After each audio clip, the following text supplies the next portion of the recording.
مشاهدينا الأفاضل، طابت أوقاتكم من نشرة أخبار الفضاء الإريترية لهذه الفترة، يصحبكم فيها محمود عبد الله بكفاح، والتي نستهلها بأهم وأبرز العناوين.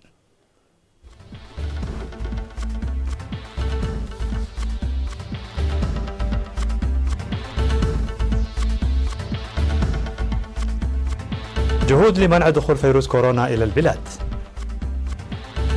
سمينار تنويري حول تنمية الأسماك في المياه العذبة بحلحل. إنشاء مشروع مياه الشرب في منطقتي دبرسينا وغولاغول. أردوغان يقول بأنهم سيطردون القوات السورية لما وراء مواقع المراقبة بإدلب. رئيس وزراء الهند يدعو للهدوء مع ارتفاع عدد قتلى أعمال الشغب. مواجهة جديدة في ماليزيا بين مهاتير وأنوار وسط الاضطراب السياسي.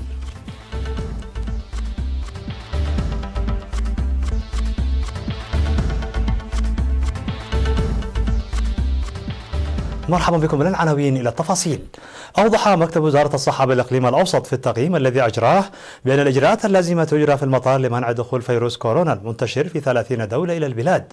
وأوضح مدير المكتب الدكتور تسفاي سلمون في التقييم الذي جرى يومي 25 و26 من فبراير بقاعة الإقليم الأوسط عن تجهيز أماكن حجر للسيطرة على الوباء، ولا توجد حتى الآن ظواهر مقلقة أو خطيرة عن المرض.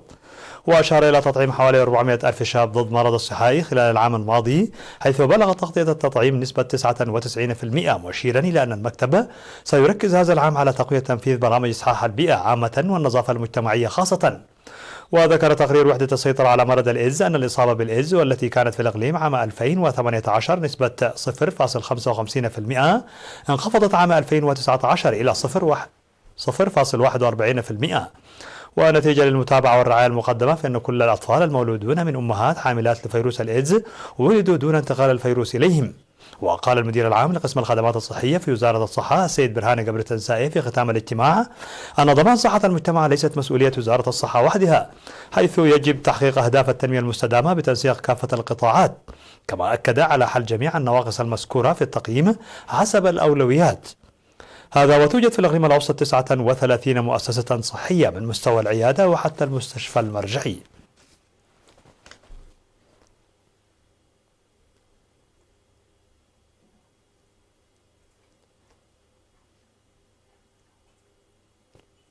نظم مكتب وزارة الثروة البحرية في إقليم عنسبة سمينارا تنويريا في مديرية حلحل حول تربية الأسماك في السدود.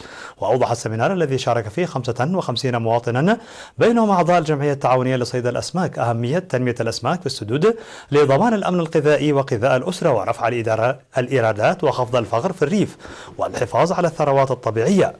وقال مسؤول المكتب السيد محاري هبت قرقيش بأن الجهود تبذل لمساهمة السدود في إنتاج الأسماك إلى جانب زراعة الذرة وأشجار الفاكهة، ويجب الاستفادة منها جيدا. ودعا الاجتماع لزراعة الأسماك في جميع السدود بالمديرية مطالبين بدعم وزارة الثروة البحرية للانتقال إلى مرحلة التطبيق. وقد جرت المناسبة بوجود انتخابات لتأسيس الجمعية التعاونية لصيد الأسماك. هذا وكان سيمينارات مماثلة قد عقدت في مديريات عيلة برعد وحمل مالو بإقليم عنسبة. شهدت منطقة دبرسينا بمديرية عيلة برعد وغلاغول بمديرية عدة كليزان بإقليم عنسبة تشييد مشروع لمياه الشرب الصالحة بكلفة بلغت 3.2 مليون نخفة. وفي مراسم التدشين التي جرت في 22 و23 من فبراير أشار مسؤول قسم المياه في إقليم عنسبة السيد زرع والتنسائي إلى أن المشروع الذي يعمل بالطاقة الشمسية اشتمل على حفر بئرين وتشييد 6 نقاط توزيع وبناء خزانين، إضافة إلى مد أنابيب التوزيع في مسافة تقدر بأكثر من 3 كيلومترات.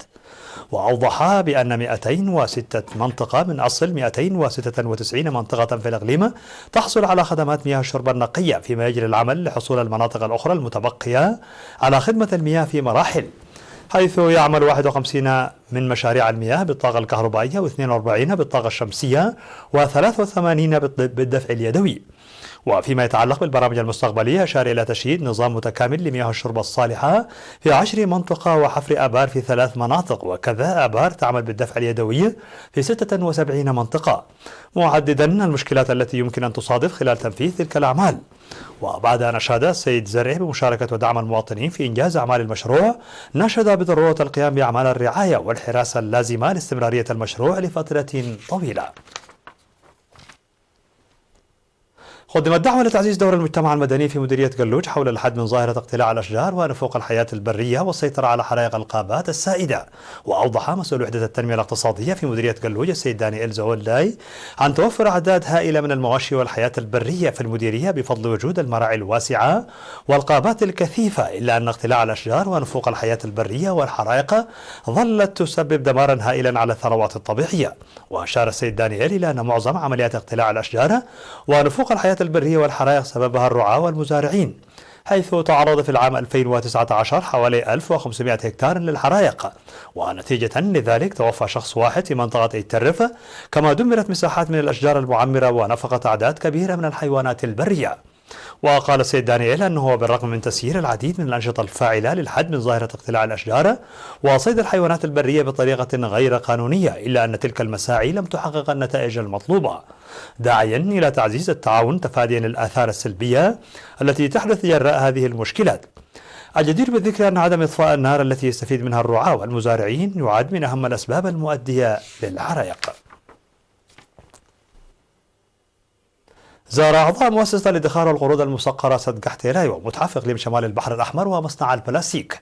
وأوضح الأعضاء البالغ عددهم 260 عضوا بعد تفقدهم لبرامج التنمية في الإقليم أن مشاهداتهم بيّنت لهم بأن المستقبل المشرق ماثل للعيان. وأشار الزوار إلى أن تنظيم مثل هذه الزيارات خاصة للشباب تساعد في ترسيخ المفاهيم المشتركة. كما قامت أمهات مدينة مصوع بزيارة لميناء عدوليس الأثري وتفقدنا أعمال الحفر واستكشاف الآثار الجارية بواسطة الخبراء المحليين والأجانب. وذكرت بأن الآثار لها ارتباط مباشر بالهوية والتراث ويجب الحفاظ عليها وحمايتها وتعريف الشباب بها. مشاهدينا الأفاضل، كانت هذه الأخبار الداخلية. فاصل قصير ونوافيكم بالأخبار العالمية، فابقوا معنا. على الصعيد العالمي، قال الرئيس التركي رجب طيب أردوغان يوم الأربعاء أن تركيا تعتزم طرد قوات الحكومة السورية إلى ما وراء مواقع المراقبة العسكرية التركية في منطقة أدلب بشمال غرب سوريا هذا الأسبوع، رغم تقدم قوات الحكومة السورية المدعومة من روسيا. وقد نزح نحو مليون سوري في الأشهر الثلاثة الماضية بسبب القتال الدائر بين المعارضين المدعومين من تركيا والقوات السورية التي تحاول استعادة آخر معقل كبير للمعارضة في سوريا في الحرب المستمرة منذ 9 سنوات. وأرسلت أنقرة آلافا من قواتها وشاحنات محملة بالمعدات للمنطقة الواقعة في شمال غرب سوريا على الحدود مع تركيا لدعم قوات المعارضة. وتوحد أردوغان بطرد قوات الرئيس السوري بشار الأسد. وقال أردوغان في كلمة أمام أعضاء البرلمان عن حزب العدالة والتنمية الحاكمة: نعتزم تحرير مواقع المراقبة التابعة لنا من حصار القوات الحكومية السورية بحلول نهاية هذا الشهر بطريقة أو بأخرى. لكن قوات الأسد حققت مكاسب جديدة في جنوب محافظة إدلب، حيث سيطرت على عدد من القرى يوم الأربعاء وفقا لما ذكره المرصد السوري لحقوق الإنسان الذي يراقب الحدود. دعا ناريندرا مودي رئيس وزراء الهند للهدوء يوم الأربعاء بعد اشتباكات استمرت لأيام بين الهندوز والمسلمين بسبب قانون الجنسية المثير للجدل في أسوأ أعمال عنف طائفية تشهدها العاصمة نيودلهي منذ عقود. وقال طبيب أن 20 شخصا قتلوا وأصيب نحو 200 بجروح في أعمال العنف، حيث يعاني الكثيرون من إصابات بالرصاص وسط عمليات نهب وحرق تزامنت مع زيارة الرئيس الأمريكي دونالد ترامب للهند. وقامت الشرطة والقوات شبه العسكرية بدوريات في الشوارع بأعداد أكبر بكثير يوم الأربعاء، حيث بدت بعض المناطق التي شهدت أعمال الشغب شبه مهجورة. وقال مودي: السلام والتناغم جوهريان لروح الشعب، وناشد شقيقاتي وأشقائي في دلهي الحفاظ على السلام والأخوة في كل الأوقات. ودعت سونيا غاندي رئيسة حزب المؤتمر المعارض لاستقالة وزير الداخلية أميت شاه المسؤول بشكل مباشر عن فرض القانون والنظام في العاصمة. هذا وقد اندلعت الاشتباكات بين الآلاف من المتظاهرين تأييدا أو احتجاجا على قانون الجنسية الجديد الذي أقرته حكومة مودي الهندوزية القومية. قدم مهاتير محمد وأنور إبراهيم الخصمان السياسيان منذ عقود في ماليزيا مطالبات بقيادة البلاد يوم الأربعاء بعد الاضطرابات التي فجرتها استقالة مهاتير المفاجئة. وشكل النزاع بين مهاتير محمد وأنور إبراهيم اللذين شكلا حلفا مفاجئا للفوز في انتخابات 2018 معالم الحياة السياسية في ماليزيا على مدار أكثر من عقدين، وهو محور لأحدث أزمة تشهدها البلاد. واقترح مهاتير أكبر رئيس حكومة في العالم بصفته رئيسا مؤقتا للوزراء تشكيل حكومة موحدة دون ولاء لحزب سياسي في وقت تعاني فيه ماليزيا من الانكماش الاقتصادي وتأثير فيروس كورونا المستجد. وقال مهاتير في رسالة نقلها التلفزيون: يجب تنحية السياسة والأحزاب السياسية جانبا في الوقت الحالي. اقترح حكومة ليست موالية لأي حزب وإنما تعطي الأولوية فقط لمصالح الدولة. وقال أنور في وقت لاحق أنه يعارض تشكيل حكومة في الظل، وأن 3 أحزاب من ائتلاف باكاتان الحاكم سابقا اقترحوا اسمه على الملكة لمنصب رئيس الوزراء. وفي محاولة لحل الأزمة يلتقي السلطان عبد الله بجميع أعضاء البرلمان المنتخبين وعددهم 222 على مدار يومين. قال عبد الهادي الحواج وزير الخارجية بالحكومة المتمركزة في شرق ليبيا يوم الأربعاء أن الحكومة الموازية للحكومة المعترف بها دوليا في طرابلس لا يمكنها إجبار رجال القبائل في شرق البلاد على رفع حصار حقول النفط الذي وصفه بأنه قرار شعبي.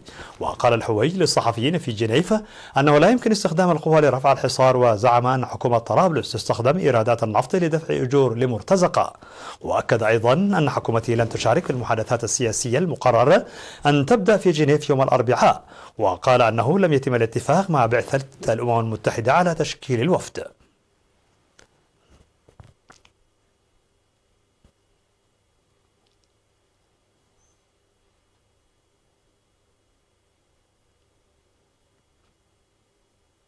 مشاهدينا الأفاضل، بهذا نكون قد وصلنا بكم إلى نهاية النشرة. شكرا على حسن المتابعة، دمتم بألف خير.